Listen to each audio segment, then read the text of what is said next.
섬김으로 부르심이라는 제목으로 우리 말씀을 생각해 보도록 하겠습니다. 하나님의 부르심을 받는다는 것은 두렵고 떨리는 일입니다. 제가 얘기를 들어보면 우리 동기 목사님들도 그렇고 수많은 분들이 내가 목사가 될 거라고는 생각도 안 하고 있었다. 생각도 못했다. 이렇게 표현하시는 분들이 아주 많습니다. 난 하고 싶어서 이 길을 왔어. 나는 내 의지로 이 길을 왔어. 라고 얘기하시는 분들은 거의 못 봤습니다. 그만큼 이 길이 힘들고 어려운 길이기 때문에 많은 사람들이 하나님의 부르심을 통해 여러 가지 연단과 어려운 고비들을 넘기면서 결국은 하나님의 뜻에 굴복하고 복종하게 되는 길이 바로 이 길인데, 하나님의 부르심을 받는다는 것은 그만큼 힘들고 어려운 일이라는 거죠. 부르심, 그래서 부르시고 하나님께서 그 어떤 명령을 하시는 것을 우리가 소명이라고 얘기한다면, 그 부르심은 곧 완수해야 될 일, 그 사명과 연결이 되어 있는 거죠. 부르심에는 목적이 있고 하나님의 부르심에는 후회가 없으신데, 그 불러내실 때에는 해야 할 일을 맡기시려고 이제 불러내신다는 거예요. 근데 이 할 일, 명이라는 그 한자어를 보면 지붕 아래에서 무릎을 꿇은 채 지시를 경청하는 모습을 형상화한 글자가 이 명이라는 글자입니다. 그래서 하나님께서 이스라엘의 해방이라는 대업을 계획하셨고, 이제 그 일을 수행할 모세를 부르셨어요. 그 모세에게 소명을 주셨습니다.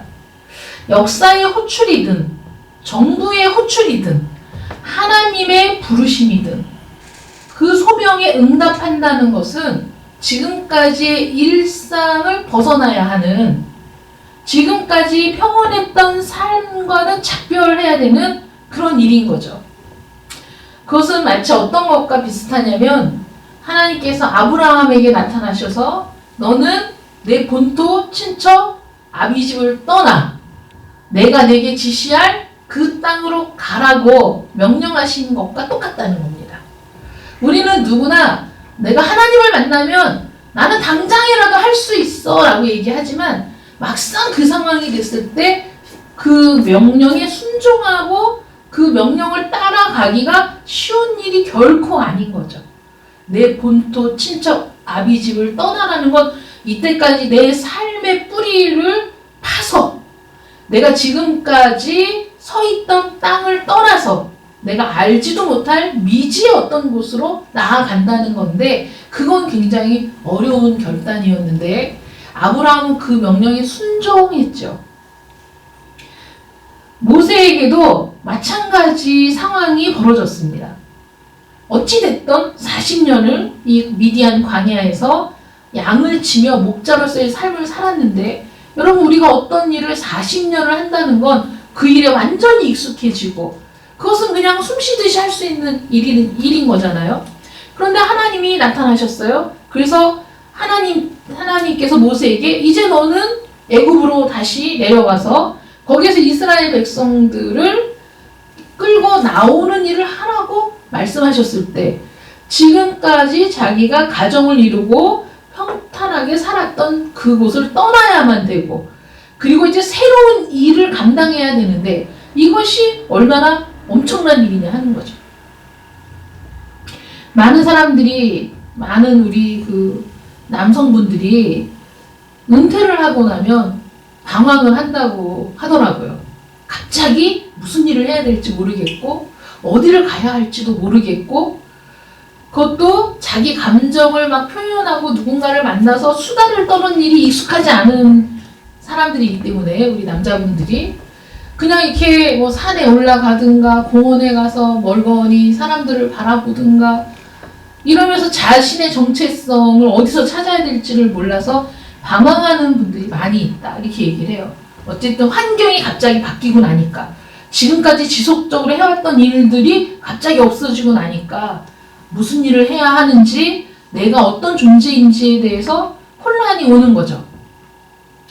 모세는 지금 사실 40년 동안 자신이 무슨 일을 해야 할 것인가에 대해서 생각하지 않은 채 그 광야에서 고독하고 그 광야에서 양떼를 지키면서 그 일이 나의 평생에 할 일이려니 하고 살아왔는데 어느 날 갑자기 하나님이 나타나셔서 그에게 생각지도 못한 어떤 일을 제시하셨는데 그것이 그렇게 달가운 일이 아니었다는 거예요. 근데 이 말씀을 통해서 우리가 한 가지 생각해 볼 게 뭐냐면 모세가 하나님의 일, 그러니까 이스라엘 백성을 사실 섬기는 거죠. 모세의 사명이 그들과 함께 하면서 말도 안 듣고 불순종하고 늘 그러는 그들을 또 다독이고 책망하고 이러면서 그들을 끝까지 책임을 지고 그들을 하나님의 명령대로 젖과 꿀이 흐르는 가나안 땅으로 이끌고 가야 하는 그 책임을 지금 자기가 수락하느냐 순종하느냐 이 기로에 서 있는 거잖아요. 그 이스라엘 백성들을 섬기는 일에 지금 부름을 받았는데 이렇게 하나님께서 그런 일에 하나님이 특별히 맡기실 어떤 일에 공식적으로 부름을 받은 첫 번째 사람이라는 거예요. 성경에서 모세가 그 첫 번째 사람입니다. 이 첫 번째라는 것, 그 지난주에 우리가 그 표적이 첫 번째 표적이었다. 성경에서 거기에 그 큰 의미가 있었던 것처럼 이 첫 번째 부르심이라는 것에도 어떤 의미가 있어요. 어떤 거냐면 앞으로 수없이 하나님이 소명을 주고 부르실 사람들의 모습을 볼 수 있고 그들의 그 반응을 볼 수 있어요. 여기에서 그 모세와 하나님 사이의 이 줄다리기 속에서 그리고 하나님의 의지와 목적을 우리가 또 볼 수 있어요. 첫 번째로 어떤 자연적인 훈련은 하나님의 사역에 소용이 없다는 거예요. 왜냐하면 이 모세는 애굽에서 40년 동안을 살면서 왕으로서 필요한 모든 덕목을 교육을 받았어요. 그런데 한순간에 다 그 날려버리고 미디안 광야로 이제 도망을 쳤는데 미디안 광야에서는 또 40년 동안을 양을 치며 살았어요. 거기에서 여러 가지 훈련은 되었겠죠. 인격적인 훈련도 되었고 또 뭐 여러 가지 그 인생이 가치가 없는 인생이라고 할 수는 없지만 그러나 그런 훈련이 있었다고 해서 그것이 하나님의 사역에 어떤 특별한 영향이 있느냐. 우리가 항상 나는 이런 사람이기 때문에 하나님이 나를 쓰셨을 거야. 나는 다른 사람들보다 특별한 어떤 점이 있어서 나를 부르셨을 거야. 그래서 그런 그 편견은 선입견은 죄인을 향해 은혜를 베푸시는 하나님의 놀라우신 은총이 나에게 임했다는 사실을 간과하고 더 큰 죄를 지은 사람을 하나님이 용서하실까? 그들을 구원하실까? 이렇게 우리가 나아간다는 거죠. 그래서 나는 그들보다 더 나은 사람이기 때문에 하나님의 부르심을 받은 것처럼 나는 그래도 저 사람들보다는 그렇게 죄를 지은 사람이 아니기 때문에 하나님이 나를 선택하셨다는 착각을 하는데 그렇지 않다는 거예요.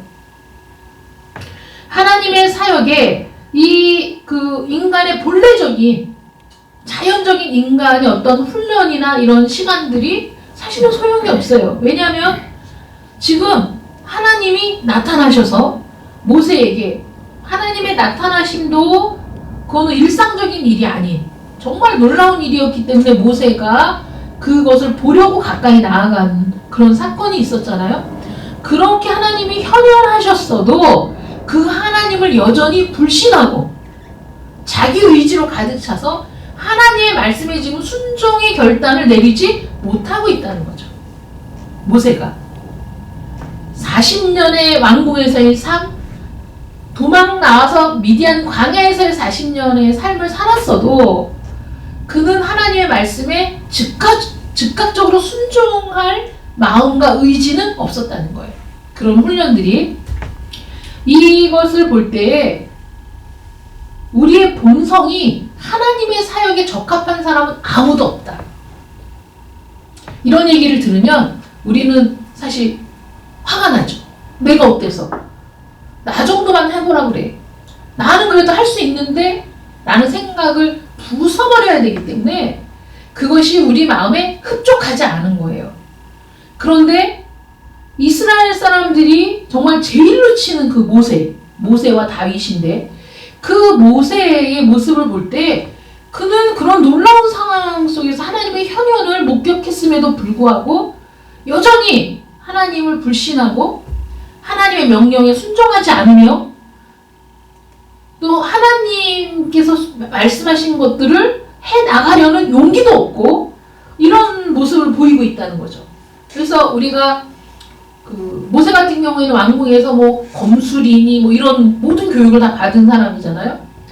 근데 그런 것들이 하나님의 사역에는 전혀 도움이 되지 않는다 라는 것을 우리가 볼 때 우리의 본성, 우리의 자연적인 모습이 하나님의 사역에 그 어떤 것들이 적합해서 하나님이 쓰실만해서 쓴다라는 생각은 버려야 됩니다. 오직 하나님의 은혜로 공급되는 능력을 가지고 일하는 거지 내 본래적인 힘을 가지고 일을 하는 것이 아니라는 거죠. 우리는 끊임없이 자기를 부인하고 하나님의 은혜가 우리 안에 충만히 임할 때에 내 안에 있는 죄성과 하나님의 은혜가 부딪히는 모든 상황 속에서 내 자신을 부인하지 않으면 하나님의 말씀에 순종할 수도 없고 하나님의 명령을 따를 수도 없는 존재라는 사실을 자각해야 되는 거예요. 모세는 그게 지금 깨어지고 있는 중인 겁니다. 그래서 하나님께서 모세를 공식적으로 부른 첫 번째 사람인데 모세의 모습을 통해서 하나님이 쓰실 만한 사람, 하나님께서 쓰기에 적합한 사람을 찾는다면 우리 지난주에 말씀드린 것처럼 하나님께서 마지막 종말의 때까지도 찾을 수가 없을 것이다. 우리는 다 그런 존재인 것이다. 그럼에도 불구하고 하나님은 지금 준비하셨어요. 모세를 만날 준비를 하셨어요. 정말 이게 놀라운 것 같아요. 우리는 하나님을 만날 어떤 준비도 없는 사람들이었어요. 여러분 생각해 보세요. 여러분들이 하나님을 만날 준비를 하고 만났습니까? 하나님이 계시는데 그 하나님을 만나려면 어떻게 해야 되지? 내가 뭘 준비해야 되지? 여러분들이 그렇게 준비하고 목욕 재개하고 하나님을 만나신 거 아니잖아요. 하나님이 먼저 준비하셨다는 거죠. 하나님은 모세를 만나시면서 주저하는 모세에게 거룩한 현현을 통해 하나님이 어떤 분이신지를 보여주셨고 그리고 모세의 조상 아브라함과 이삭과 야곱과 언약을 맺은 바로 그 하나님이라고 언약 관계에 있는 존재임을 다시 한번 각인시키시고 그리고 지금 애굽에서 고통당하는 이스라엘 백성들을 하나님께서 얼마나 긍휼히 여기시고 불쌍히 여기시고 그래서 그들을 이제 거기에서 구해내야 되겠다는 하나님의 의지를 모세에게 지금 말씀하시는 거잖아요. 그리고 그 이스라엘 백성을 애굽에서 끌고 나오는 일을 반드시 하나님께서 성취하겠다. 네가 반드시 이 땅에서 나에게 예배를 드리게 될 것이다. 그들을 끌고 나와서 이렇게 말씀을 하셨는데도 불구하고 모세는 여전히 결단을 미루고 있다는 거죠. 그래서 오늘 본문 말씀 보시면 10절 말씀에 모세가 여호와께 아뢰되 오 주여 나는 본래 말을 잘하지 못하는 자니이다. 주께서 주의 종에게 명령하신 후에도 역시 그러하니 나는 입이 뻣뻣하고 혀가 둔한 자니이다. 이렇게 얘기합니다. 이렇게까지 했는데도 모세가 여전히 거부하는 거죠. 나는 말을 잘 못하는 사람입니다. 아니 생각해 보세요. 내가 누구이기에 이 일을 할 수 있겠습니까? 내가 이스라엘 백성을 대표해서 바로에게 가서 이 모든 상황을 얘기하려면 얼마나 말이 유창해야 되겠습니까? 이 바로에게 유창한 말로 그를 설득하고 그에게 하나님의 입장을 얘기해서 이스라엘 백성을 거기에서 나오도록 하는데 그의 협조를 구해야 되는데 그럼 얼마나 내가 유창한 달변가여야 되겠습니까? 그런데 아시다시피 저는 말을 잘 못하는 사람, 말이 어눌한 사람 있잖아요. 대화를 하다 보면 말이 좀 어눌해서 참고 기다려줘야 되는 사람이 있어요. 근데 그런 사람들하고 대화를 하려면 좀 답답한 기분이 들지요. 근데 본인이 그걸 알고 있을 때는 얼마나 자신이 없겠어요. 어느 정도인지는 제가 모르겠지만 모세가 어쨌든 그 핑계를 지금 대고 있는 거예요. 나는 입이 뻣뻣합니다. 말을 잘 못합니다. 혀가 둔합니다. 백성들을 설득하고 바로와談판을 지으려면 말이 유창해야 되는데 나는 그럴 자신이 없습니다. 하나님이 그 말을 듣고 이렇게 말씀하세요. 이제 가! 내가 내 입과 함께 있어서 할 말을 가르치겠다! 이렇게 얘기하잖아요. 걱정하지 말고 가! 내가 내 입과 함께 있어서 무슨 말을 해야 될지를 내가 다 얘기해 줄 거야. 너는 그대로만 얘기하면 돼. 라고 얘기하죠. 예수님께서 제자들에게 앞으로 고난이 있을 것이라고 얘기했을 때 제자들이 다 걱정을 하니까 예수님이 이렇게 말씀하셨어요. 너희가 혹여 관원에게 끌려갈지라도 아무 걱정하지 마라. 무엇이든지 그때 너희에게 주시는 그 말을 하면 돼. 이렇게 얘기하거든요. 너희가 무슨 말을 하려고 고민하지 마. 내가 다 알려줄게. 하나님이 지금 그렇게 약속하고 계시는 거예요. 모세가 지금 고민하며 하나님의 명령에 반대하는 이유는, 이 원인은 사실은 수많은 목회자들의 고민이기도 하고 또 복음을 전해야 한다는 그런 그 압박을 느끼는 수많은 성도들도 똑같은 고민을 할 것 같아요. 내가 가서 유창하게 복음을 딱 전해가지고 내가 말만 하면 사람들이 거기에 굴복해서 야, 네 말을 들어보니까 진짜 교회 가야 되겠네. 이러면 얼마나 좋을까? 이런 생각 하지 않겠어요? 야, 나에게도 좀 그런 능력이 있어서 줄줄줄줄 복음도 얘기하고 막 이러면 얼마나 좋을까? 많은 사람들이 그래서 막 성경을 암송하고 많은 사람들이 전도 훈련을 받고 뭐 전도 폭발 훈련, 무슨 훈련 막 이래서 받거든요. 그런데 우리가 한 가지 간과하고 있는 게 있어요. 많은 목회자들이 말이 유창하면 목회를 잘할 것이라고 생각하는데 보면 꼭 그런 건 아니더라고요.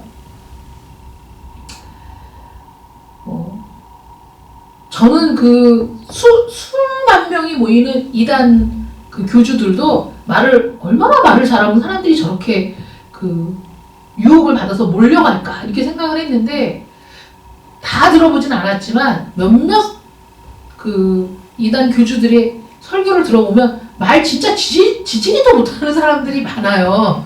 그런데도 참 그런 거 보면 되게 신기하다 이렇게 생각을 했는데 우리 사실은 목회자들도 뭐 저도 마찬가지지만 하나님의 말씀을 조리 있게 설득력 있게 그렇게 잘 전할 수 있으면 얼마나 좋을까 이런 생각을 하죠.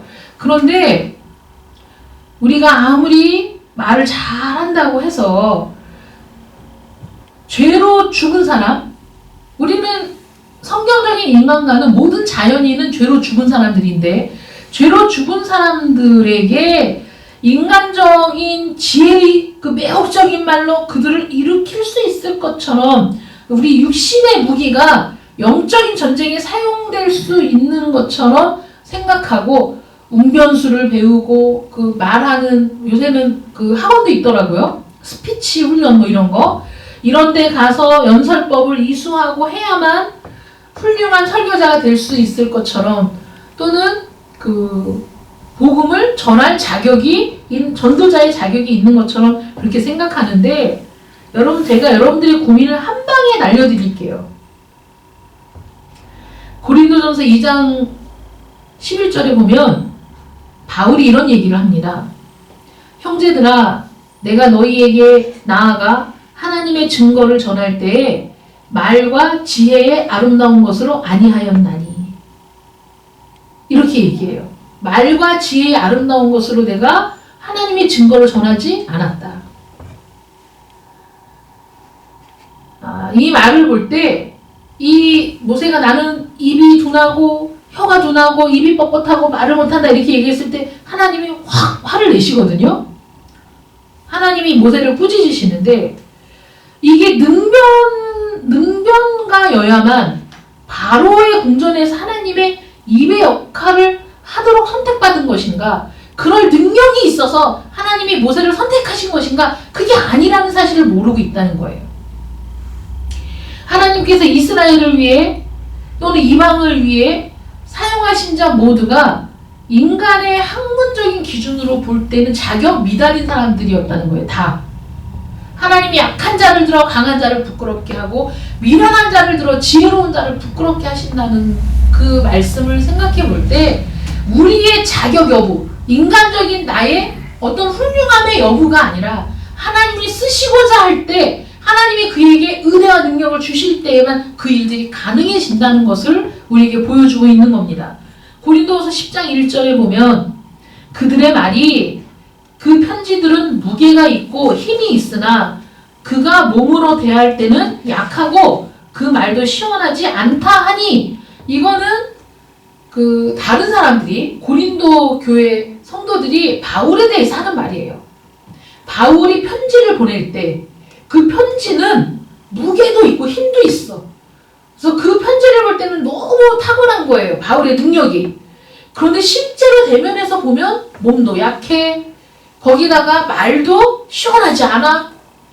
여러분 바울이 지금 세상에서도 천재 소리를 들을 정도로 뛰어난 사람이라고 제가 말씀을 드렸잖아요. 그가 지식이 뛰어나고 모든 학문에 능한 사람이었지만 그는 그럼에도 불구하고 말은 시원시원하게 쫙 유창하게 얘기하는 스타일이 아니었고 제가 성지순례 갔을 때 본 바울의 그 석상을 보면 정말 인물도 없고 비쩍 말랐어요. 너무너무 마른 사람이에요. 그러니까 볼품도 없고 말도 시원하지 않은 사람이 그 유대인 하나 없는 완전한 이방 땅에 들어가서도 복음을 전하고 교회를 세운 일이 놀랍다라고 제가 수요일날도 말씀을 드렸잖아요. 빌립보서를 우리가 함께 나누면서 그러니까 그 평가가 성경에도 드러난다는 거죠. 고린도 교회 성도들이 야 이거 글만 보면 아주 너무 힘있고 무게있고 너무 좋은데 사람을 딱 대면에서 보면 어째 약하고 말도 시원하지가 않고 이렇게 바울에 대한 평가를 내렸었다는 거예요. 그런데 고린도후서 11장 6절에 보면 바울이 거기에 대해서 그런 말을 들었어요. 거기에 대해서 이렇게 얘기해요. 내가 비록 말에는 부족하나 지식에는 그렇지 아니하니. 바울은 하나님을 직접 만난 은혜가 있고 또 하나님의 훈련을 받은 그래서 하나님의 지식, 하나님을 아는 지식에 있어서는 부족하지 않았다는 거예요. 그 어떤 성도들보다도 더 하나님과 가까이 하나님을 직접적으로 만난 체험이 있고 하나님을 아는 지식이 월등하게 깊이 있었기 때문에 이 바울이 모든 교회의 형편과 사정에 따라서 그들을 올바로 지도하고 인도하는 편지를 쓸 수 있었던 건 그 안에 있는 지식으로 말미암은 거고 그걸 표현하는 데 있어서 그것이 시원하게 능변, 달변과 그 유창하게 표현하지 못한다고 하더라도 하나님은 바울과 함께 하셔서 바울이 그렇게 시원치 않은 말로 복음을 전해도 하나님이 바울이 선포하는 복음을 통해 그 자리에 그 구원받는 이들이 생기게 하시고 교회가 생기게 하시는 역사가 일어났다는 거죠. 이게 놀라운 일이에요. 이걸 볼 때 하나님께서 교회를 세우시고 성도를 구원하는 일에 언제나 하나님은 함께 하신다는 거죠. 하나님이 은혜로 함께 하시는 거예요. 그러므로 하나님께서 이제 가! 내가 내 입과 함께 있어서 할 말을 가르치겠다 라는 이 말을 통해서 우리가 어떻게 말하는가가 중요한 게 아니라 무엇을 말하는가가 중요하다는 거죠. 내가 어떻게 이것을 멋있게 얘기하느냐 이게 중요한 게 아니라는 거예요. 하나님께서 내 입에 함께 있어서 내가 무슨 말을 해야 할지를 가르친다면 그 말만 전하면 되는 거예요. 그래서 강단에서도 사실 하나님이 주신 말씀을 강해하는 것 그 이상으로 복된 일이 없는 겁니다. 다른 어떤 유창한 말이나 재미있는 말이나 배꼽을 잡게 하는 말이나 이런 것들이 중요한 게 사실 아니고 오히려 설교를 다 듣고 돌아갔는데 그 재밌던 얘기만 생각이 나고 그 웃겼던 얘기만 생각이 나면 그게 하나님이 원하시는 것은 아니라는 거죠. 하나님의 말씀이 생각이 나야 돼요. 하나님의 의도가 우리 마음에 새겨져야 됩니다. 하나님께서 이렇게 말씀하셨는데도 불구하고 모세가 그 다음에 뭐라고 얘기합니까? 오 주여 보낼 만한 자를 보내소서. 정말 억장이 무너지는 소리죠. 이렇게까지 하셨는데 모세가 오 주여 보낼 만한 자를 보내소서 라고 얘기했을 때 하나님께서 정말 그 진노하시는 모습을 보여주시잖아요. 근데 이 모습을 보면서 그 여담이지만 한 가지 생각이 떠오릅니다. 뭐냐면 모세가 이 출애굽기를 썼거든요. 그러면 나중에 지나고 나서 자기가 하나님과 이런 씨름을 했다는 것을 생각하면 너무 부끄러운 일이잖아요. 그럼 이거를 싹 빼고 쓸 수도 있었을 텐데 성경은 성령의 감동으로 기록된 것이라 자기의 치부임에도 불구하고 그것을 빼뜨릴 수가 없었던 거죠. 그대로 다 기록을 한 거예요. 여호와께서 모세를 향하여 노하여 이르시되, 하나님은 우리에게 진노도 하시고 또 우리를 책망도 하시고 또는 우리가 행한 대로 우리가 받아야 할 때는 그런 징벌을 주기도 하시는 분이시죠. 레위 사람 내 형 아론이 있지 않느냐. 근데 이거는 진노하셨지만 끝까지 그 모세를 배려해 주신 거죠. 네 형 아론이 있지 않니? 그가 말 잘하는 것을 내가 아노라. 야, 우리 하나님 모르시는 게 어디 있겠어요. 그 형이 말을 잘하는 걸 알고 계신 거예요. 그가 너를 만나러 나오나니 그가 너를 볼 때 그의 마음에 기쁨이 있을 것이라. 이건 어떤 말이죠? 하나님께서는 이 모세를 하나님께서 사용하시기 위해 모세 한 사람뿐만 아니라 아론과도 만나시고 아론에게도 그 모세에게 주신 사명을 말씀해 주시고 그리고 그 아론이 준비할 수 있도록 하나님이 하신다는 거예요. 그러니 여러분, 이 일을 모세가 하는 겁니까? 하나님이 하는 겁니까? 하나님이 하시는 거예요. 모세가 하는 게 아니에요. 그러니 자격 있는 사람을 하나님이 선택하신다? 자격이 있기 때문에 하나님이 불러내셨다? 전혀 그게 아니라는 거죠. 우리가 하나님의 보좌로 나아갈 때, 주의 보좌로 나아갈 때 어떻게 나가야 할까? 이런 찬양이 있거든요. 자격 없는 내 힘이 아닌, 내가 하나님 앞에 나갈 수 있는 어떤 자격도 없어요. 어떤 능력도 없어요. 주의 보좌로 나아갈 때 오직 예수의 십자가를 가지고 나갈 수 있는 은혜를 우리에게 주신 거거든요. 모세가 왕궁에서 40년, 그래서 모든 학문과 그 재주를 익혔어요. 학술을 익혔어요. 광야에 모든 것들을 익힐 시간이 있었어요. 40년 동안. 그럼에도 불구하고 하나님의 부르심에 이렇게까지 계속해서 하나님의 부르심을 거절하는 모세가 하나님께 쓰임받을 자격이 있는 사람이냐? 아니라는 거죠. 하나님의 오래 참으심, 하나님께서 끝까지 붙드심, 하나님께서 그럼에도 불구하고 모세를 사용하시기 위해 준비하심, 이 모든 것들을 생각해 볼 때 하나님, 여기에서 제가 가장 은혜 받은 건 뭐냐면 이 말씀들을 보면서 모세의 거듭된 소명 거부 이야기가, 야, 모세는 어떤 사람이야? 모세는 우유부단한 사람이래. 아예 모세가 우유부단하기보다는 진중한 성격이지, 이걸 얘기하고자 하는 게 아니라 이 모세의 이 소명을 거부하는, 그래서 하나님과 계속 씨름하는 이 모습을 보면서 이스라엘을 해방시키고자 하는 하나님의 의지, 하나님의 인내, 하나님께서 그 일을 작정하셨고 계획하셨고 그래서 그 일을 반드시 성취하시고자 하는 하나님의 의지가 나타난다는 거죠. 여러분, 이게 여러분들에게 은혜가 되시길 축원합니다.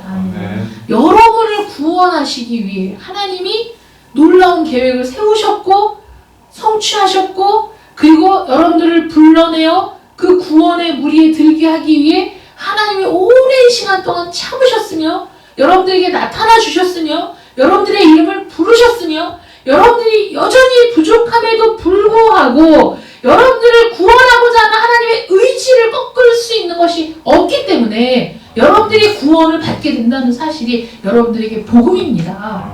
이게 복음이죠. 나 같으면 구원 안 한다니까. 인간을 그냥 버려도 죽게 그냥.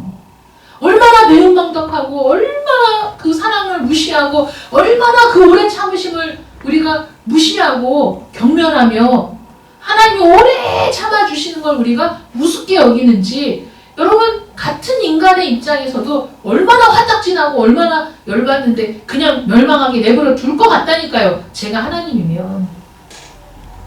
그런데 하나님께서는 이토록이나 오래 참아주신다는 거죠. 내가 너를 지명하여 불렀나니. 그 지명하여 부르심에 하나님은 후회하지 않으시고, 그 부르심이 유효하고 그것이 결실로 나타날 때까지 그 손을 놓지 않으시는 하나님이시죠. 그래서 로마서 8장에 보면 하나님의 그 사랑이 어떠한지, 어떤 것으로도 끊을 수 없는 그 사랑, 어떤 것으로도 그 끊을 수 없는 그 은혜, 하나님이 우리를 붙들고 있기 때문에 가능한 일이지, 누가 우리가 하나님을 그렇게 끝까지 붙들고 있을 수 있는 사람이 어디 있겠어요? 조금만 어려워도 우리는 손을 놔버리고, 조금만 힘들어도 손을 놔버리고, 조금만 고난이 있어도 손을 놔버리고, 우리는 그런 존재잖아요. 하나님이 구원하기에 합당한 사람이 이 세상에 어디 있습니까? 없다는 거예요. 한 사람도 없어요. 모든 사람이 죄를 범하였으니 하나님의 영광에 이르지 못하더니, 한 번 죽는 것은 사람에게 정하신 것이요 그 후에는 심판이 있으리라.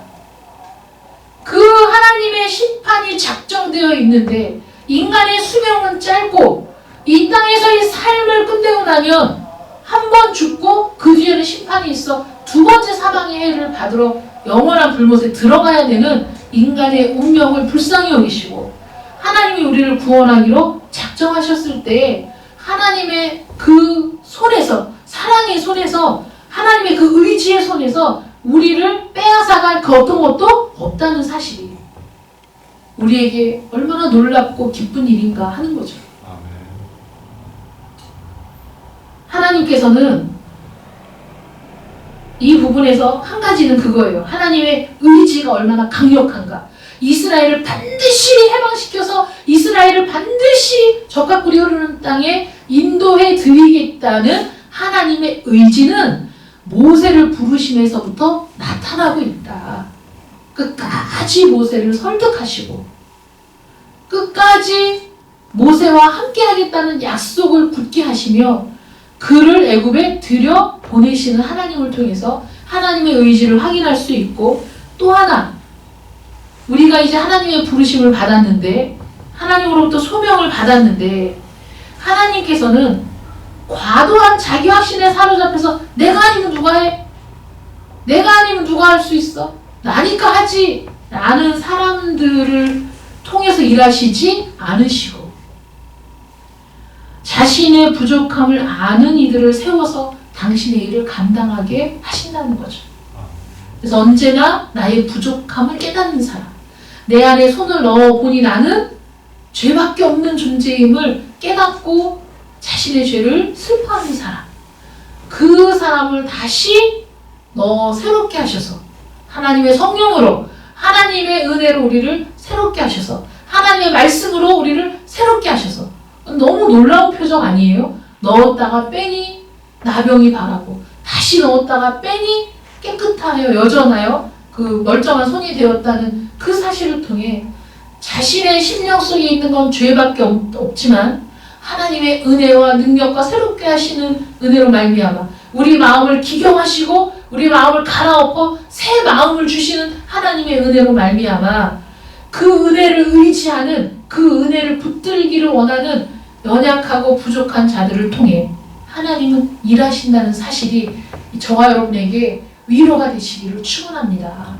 우리 교회는 여전히 작고 연약하지만 우리가 그 하나님의 능력을 의지하고 우리가 나가서 무슨 말을 해야 될지 고민하고 걱정할 것이 아니라 무릎 꿇어 하나님 앞에 기도하고 나가서 하나님의 말씀 한마디를 전할 때에 필요한 이들의 귀에 그 말씀이 들려지고 필요한 이들의 마음에 그 글이 보여져서 하나님을 찾게 되는 역사가 있게 될 줄 믿습니다.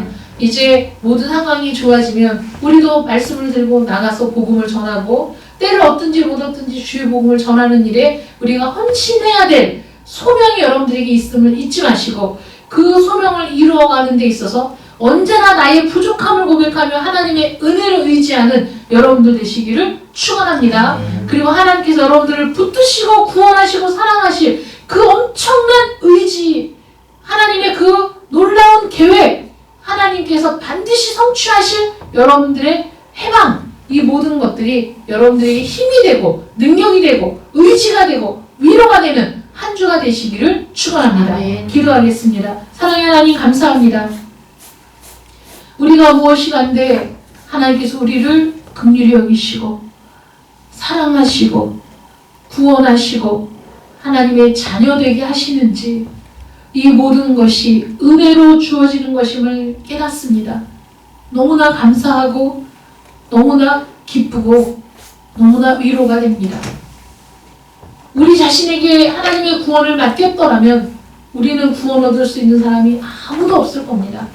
하나님께서 친히 우리를 구원하시려고 그 손으로 우리를 붙들어 주시니 하나님 우리가 마지막 날에 소망을 잃지 않습니다.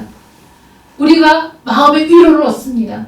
하나님을 의지하며 살아가는 저희들 되게 하여 주시옵시고 우리를 불러내신 그 부르심에 합당한 삶을 살아갈 수 있도록 은혜를 주시기를 원합니다. 하나님 우리에게 주신 은혜, 우리와 만나주신 하나님의 은혜를 우리가 기억하고 그 은혜를 우리가 증거할 때, 하나님의 말씀을 전할 때 하나님의 말씀이 필요한 자들, 하나님의 말씀이 움직이는 역사가 있게 해주시고 우리 오직 예수교회도 하나님의 은혜로 말미암아 부흥하고 성장해 갈 수 있도록 은혜를 베풀어 주시옵소서. 예수님의 이름으로 기도드립니다. 아멘.